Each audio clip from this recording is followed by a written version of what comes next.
So coming to etiology of ARDS. So what, as we already saw in the definition, the cardiac cause for the respiratory failure should be ruled out, or there should not be any cause secondary to cardiac failure or due to fluid overload. So other than that, the ARDS can be defined into direct causes etiology and indirect causes etiology.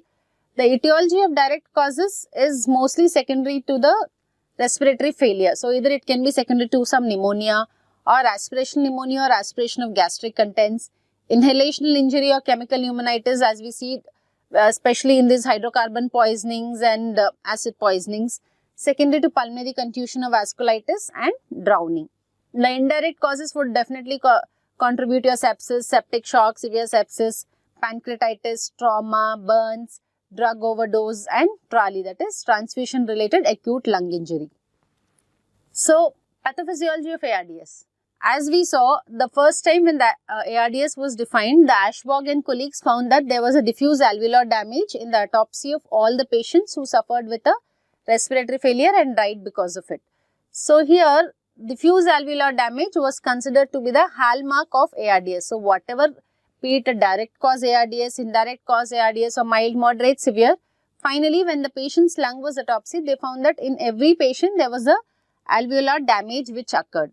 So this alveolar damage is definitely secondary to an insult, which can be direct or indirect insult, and it passed through three phases, that is exudative phase, proliferative phase and fibrotic phase. So the treatment definitely mattered when the patient presented to us an exudative or proliferative phase, but in a fibrotic phase it was like an end stage lung failure. So what happened was, see, this is a normal alveoli wherein you see the alveolar capillary membrane is not damaged. This is the alveolar capillary membrane which is intact. There is no edema and you have some amount of type 2 pneumocytes and alveolar and very few alveolar macrophages, and there is a separate surfactant layer which is present here. But in a damaged alveoli, we can see that there is no surfactant layer which is present here. The surfactant layer is completely damaged because the predominant cells which die in a ARDS or due to secondary cytokine storm is your type 2 pneumocytes, which are responsible for the production of surfactant. So you have no very few or just one type 2 pneumocytes present here, and you have lot of alveolar macrophages, leukotrienes, cytokines, activated neutrophils, oxidants, platelet activating factors, proteases, red cells, all types of cells which are present inside the alveoli.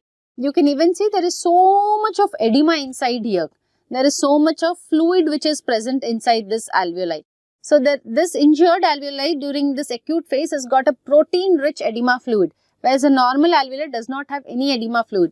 And this protein-rich edema fluid is fully inculcated with necrotic apoptotic cells, macrophages, cytokines, oxidants, tumor necrosis factor, interleukins, A1, 8, interleukin alpha, the activated neutrophils, then the proteases and other things, and you have absolutely no surfactant layer present here.